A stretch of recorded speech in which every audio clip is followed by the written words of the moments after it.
नमस्कार. ट्रेंडी ब्लॉग्सच्या या आजच्या रेसिपी ब्लॉगमध्ये तुमचं खूप खूप मनापासून स्वागत आहे. आज मी तर बनवलेला आहे शेवगा शेंगाचा पराठा. त्यासाठी इथे मी शेवगाच्या शेंगाचे शिरा काढून त्यांना कापून घेतलेले आहे आणि स्वच्छ पाण्याने धुवून घेतलेले आहेत. एका कुकरमध्ये पाणी गरम करायला ठेवलेलं आहे. पाणी छान उकळलं की त्यामध्ये आपल्याला शेवगाच्या शेंगा टाकायच्या आहे. त्यामध्ये 1 चमची हळद टाकायची आहे आणि चवीनुसार मीठ टाकायचं आहे. हळद आणि मीठ मिक्स करून घ्यायचं आहे आणि पाण्याला उकळी आली की कुकरचं झाकण लावायचं आहे. कुकरच्या आपल्याला इथे 3 ते 4 शिट्ट्या घ्यायच्या आहे. इथे मी 3 शिट्ट्या घेऊन कुकरची वाफ काढून घेतली होती आणि त्यानंतर छान अशा शेवगाच्या शेंगा शिजून गेलेल्या होत्या. शेवगाच्या शेंगांना मी पावभाजीच्या मॅशरने मॅश करून घेतलेले आहे, म्हणजे त्यामधला जो शिजलेला शेंगांचा गर आहे तो त्या पाण्यामध्ये मिक्स होऊन जाणार. इथे मी 1.5 ग्लास सारखंच पाण्याचा वापर केलेला आहे. आता या मॅश केलेल्या शेंगा एका गाळणीमध्ये काढून घेणार आहे. चमचीनी किंवा मॅशरनेच आपल्याला यातलं सगळं पाणी काढून घ्यायचं आहे, सगळं निथळून घ्यायचं आहे. आता हे सगळं पाणी काढून घेतलेलं आहे आणि छान असा गर तयार झालेला आहे. शेवगाच्या शेंगांचं सूप तयार झालेलं आहे. पराठा बनवण्यासाठी लागणारे साहित्य मी इथे काढून घेतलेले आहे. सगळ्यात आधी इथे मी बारीक चिरलेली कोथिंबीर या सूपमध्ये टाकून घेणार आहे. आता हे 1 ग्लास सारखंच पाणी आहे, कारण की मी शिजवताना उकळून घेतलं होतं म्हणून पाणी कमी झालेलं आहे. त्यामध्ये 1 चमची तीळ, अर्धी चमची ओवा आणि जिरं टाकायचं आहे. 2 ते 3 पाकळ्या लसूणच्या इथे मी किसून घेतलेल्या आहे. ठेचून जरी टाकला तरी सुद्धा चालतो. हे सगळं साहित्य इथे चमचीने मिक्स करून घेतलेलं आहे. आता त्यामध्ये गव्हाचं पीठ टाकायचं आहे. गव्हाचं पीठ लागता टाकायचं आहे. इथे मी 1.5 वाटी पिठाचा वापर केलेला आहे.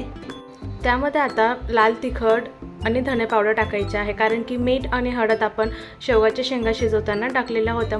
गव्हाचं पीठ टाकलेलं आहे त्यानुसार आपल्याला मीठसुद्धा चवीनुसार टाकायचं आहे.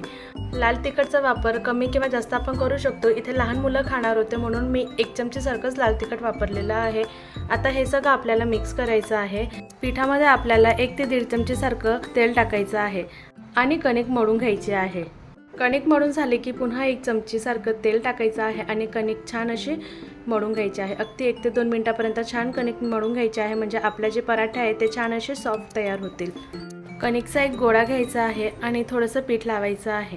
इथे मी स्क्वेअर शेपमध्ये पराठा लाटून घेणार आहे, कारण की लहान मुलांना असं काहीतरी वेगळं शेपमध्ये बनवलं की ते खूप आवडीने खातात.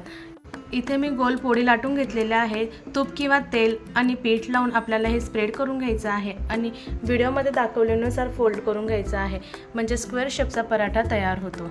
गॅसवर तवा गरम करायला ठेवायचा आहे. तवा छान तापला की आपला जो पराठा आहे तो सुद्धा छान असा दोघं बाजूंनी शेकला जातो. इथे मी आता गरम तव्यावर हा पराठा दोघं बाजूंनी शेकून घेणार आहे. इथं तुम्ही तूप किंवा तेल लावू शकता. इथे मी तुपाचा वापर करून पराठा दोघं बाजूंनी खमंग असा खरपूस भाजून घेतलेला आहे. बऱ्याच वेळेस लहान मुलांना शेवगाच्या शेंगा व्यवस्थित खाता येत नाही किंवा ते अर्धपूर्ण खाऊन सोडून देतात. त्यासाठी आपण जर अशा पद्धतीने पराठा बनवून दिला तर ते खूप आवडीने खातात. इवन त्यांना समजतसुद्धा नाही की आपण कोणत्या भाजीचा पराठा त्यांना दिलेला आहे. लहान काय मोठेसुद्धा खूप आवडीने हा पराठा खातात. आता इथे पराठा दोघं बाजूंनी शेकून झालेला आहे. एका प्लेटमध्ये हा पराठा मी सर्व करून घेते. दही किंवा लोणचं किंवा चटणीसोबतसुद्धा खायला हा पराठा खूप छान लागतो. इथे मी दहीसोबत हा पराठा सर्व करून घेतलेला आहे आणि सोबत काकडीसुद्धा आहे.